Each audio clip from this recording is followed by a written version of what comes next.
मूं जवानीअ जी अंध में घिटिन सां प्यार कयो। जिते धारिया पेर हलंदा आहिनि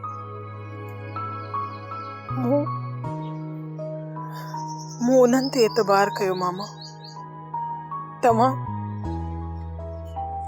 मुंहिंजी ॻाल्हि खे सम्झो, मुंहिंजी ॻाल्हि ते यकीन कयो। अॼु ज़माने जे भवकरे में तूं लुड़ी वई आहीं। बचे इज्जत जे पलव जो भी भरम न रखी। मूं नादर सां प्यार कयो ऐं पोइ निकाह कयो हो। निकाह करण खां पोइ भी मां हिन दुनिया वारनि जी नज़रनि में कारी थी वियसि। मामा अफ़सोस इन ॻाल्हि जो आहे त मां पंहिंजे पोड़े पीउ जी इज़त जो ख्याल न कयो, उन जी इज़त जो मां भरम न रखियो। धी, दुनिया में न्याणी जी सब खां वॾी मिल्कत संदसि लद हूंदी आहे। मामा मूं शरीयत मुताबिक निकाह कयो। मामा मुंहिंजी ॻाल्हि जो तव्हां यकीन कयो त मां इज़त ते दाग न लॻायो। तूं जहिड़ियूं हज़ारे न्याणियूं फरेब जूं कठपुतलियूं बणिजी ज़माने जो खाज बणिजी रहियूं आहिनि। इश्क जे अंध में मूंखे पेट थी वियो।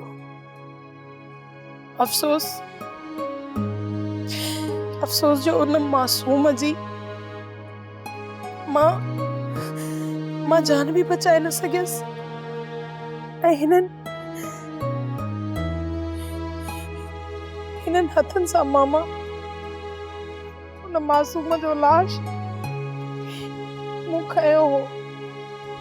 हाणे मां पाण जीअण जा जतन हुए केॾा करे थी, रोज़ जिए थी रोज़ मरे थी, रोज़ जिए थी रोज़ मरे थी। सुहिणी सदा सिंध जाई, सुहिणी सदा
हथनि सां दफ़नायो, हुन खां मोकिलाए वरी वरी वरियसि हिन दुनिया जे दर्दनि ॾुखनि ऐं दुनिया जे सूरनि में साॻियो ई वरी आहियां मामा।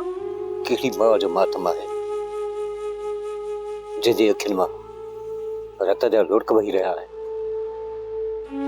तोखे ज़िंदगी जी बाक़ी जंग विहणी आहे। हिम्मत कॾहिं न हार जाए, विढ़ंदी रहिजांइ जेसीं ताईं तुंहिंजे ज़िंदगी जी आख़िरी हुड़की हुजे।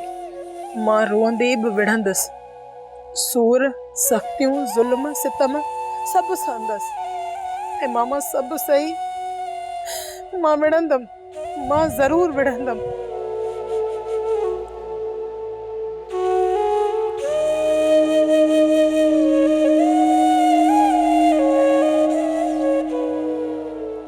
ऐं तूं हवा जी थी आई, ज़िंदगी जी आख़िरी हिड़की ताईं हिम्मत न हार जाइंदी।